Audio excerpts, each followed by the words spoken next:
এই বেলুন দিয়ে টুথপিকের উপরে চেপে ধরি, ডাজন্ট ম্যাটার, বেলুনটা ফুটে যাবে, একদম ফেটে যাবে এই যে সাথে সাথে।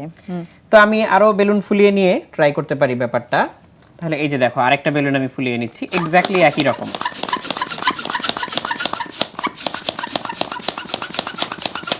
বেলুন ফুলানোর জন্য আমি তো বেলুন পাম্প ইউজ করছি, আর এর আগে আমরা অলরেডি একটা বেলুন পাম্প বানিয়েও দেখিয়েছিলাম যে কিভাবে একটা বোতল দিয়ে বেলুন পাম্প বানিয়ে ফেলা যায়।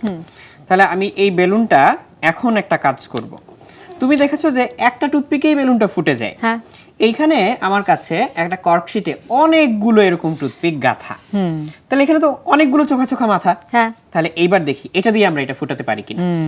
তাহলে দেখো একটা টুথপিকে একটু গুতা লাগলেই ফুটে যায়। এইবার আমি এর উপরে রাখলাম, এখন কি ফুটে যাচ্ছে? না। আর একটু চেপে ধরি, আর একটু প্রেসার দেই, না এখনো ফুটে যাচ্ছে না। এবং এইটা বেশ খানিকটা ওয়েট নিতে পারবে।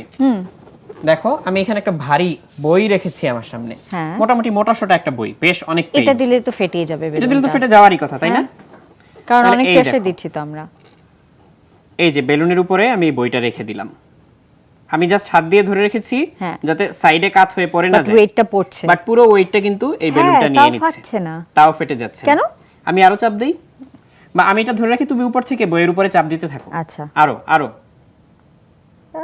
এখনো ফেটে যাচ্ছে না, অনেকক্ষণ পরে ফাটলো, তাই না? অনেকক্ষণ পরে ফাটলো, হ্যাঁ, অনেক প্রেসার দেওয়ার পর তারপর হচ্ছে বেলুনটা ফাটলো। হ্যাঁ।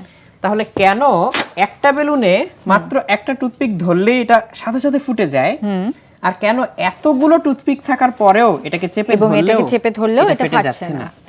তুমি অনেক সময় হয়তো দেখে থাকবে টিভিতে বা কোনো একটা ভিডিওতে যে কেউ একজন ম্যাজিক দেখাচ্ছে যে অনেকগুলো এরকম কাটা, তার উপর দিয়ে সে হেঁটে যাচ্ছে বা সেটার উপরে শুয়ে পড়লো, তার বুকের উপর হচ্ছে কিছু একটা রেখে হাতুড়ি পেটা হচ্ছে, কিছু হচ্ছে না। তার কারণ হচ্ছে আসলে যখন আমি একটা টুথপিক দিয়ে গুতা দেই তখন আমার সমস্ত ফোর্সটা একটা জায়গায় এসে পড়ে। তাহলে এই ছোট্ট একটা জায়গাতে হচ্ছে অনেক প্রেসার ক্রিয়েট হয়, ওকে পেনিট্রেট করে ফেলে বা ফুটা করে ফেলে, এইজন্য বেলুনটা ফেটে যায়। বাট যখন আমি অনেকগুলো টুথপিকের মাথায় এটাকে দিচ্ছি, আমি যে চাপটা দিচ্ছি সেটা ভাগ হয়ে যায়। এখানে কতগুলো? 1 2 3 4 5 6 7 8, আর এদিকে হচ্ছে 1 2 3 4, মোটামুটি 30-32টার মতো এখানে টুথপিক। তাহলে এইভাবে চাপ দিলে এই চাপটা পুরো 32টাতে ভাগ হয়ে যাচ্ছে, এবং প্রেসারটাও আর একটু গ্রেটার একটা এরিয়াতে স্প্রেড আউট হচ্ছে। তাহলে একটা জায়গায় বেশি প্রেসার পড়ছে না, বেলুনটা ফেটে যাচ্ছে না।